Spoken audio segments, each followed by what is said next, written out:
சரியான அகரவரிசையை தேர்க அப்படின்னு ஒரு கொஷின் கேட்டிருந்தாங்க. இது வந்து 2022 குரூப் 4ல் கேட்ட ஒரு கொஷின்.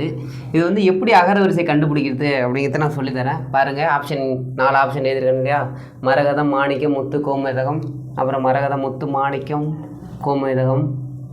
அப்புறம் கோமேதகம், முத்து, மரகதம், மாணிக்கம், கோமேதகம், மரகதம், மாணிக்கம், முத்து. சரியா? இது வந்து இதில் சரியான ஆன்சர் என்னென்னு பார்த்தீங்கன்னா ஆப்ஷன் டி தான் சரியான ஆன்சர். சரியா? ஃபஸ்ட்டு அகரவரிசைங்கும்போது எப்படி ஃபஸ்ட்டு பார்க்கணும்னா, முதல் எழுத்து அகரவரிசையில் ஏதாவது இருக்கா, ஆனாலேருந்து அவ்வண்ணா வரைக்கும் ஏதாவது எழுத்து இருக்கா அப்படின்னு ஃபஸ்ட்டு பார்க்கணும். இதில் ஏதாவது இருக்குங்களா?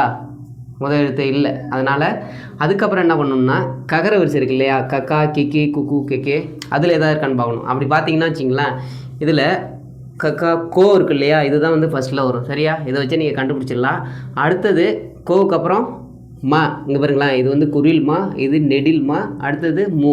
அப்போது மா, அடுத்ததான் மா, அடுத்தது மூ. சரியா? இப்போது எப்படி ஈஸியாக கண்டுபிடிக்கணும்னா, அகர வரிசை ஃபஸ்ட்டு இருக்கான்னு பாருங்கள். அது இல்லைன்னா அதுக்கப்புறம் ககர வரிசை இருக்கான்னு பாருங்கள். இந்த ககர வரிசையிலையும் எது இல்லைன்னா அடுத்த ஞனா, ஞா, ஞா, ஞி அப்படி இருக்கும் இல்லையா? அப்புறம் சசா, சிசி, அந்த வரிசையில் பார்க்கணும். இப்படி தான் அகர வரிசையை கண்டுபிடிக்கணும். சரியா? தேங்க்யூ.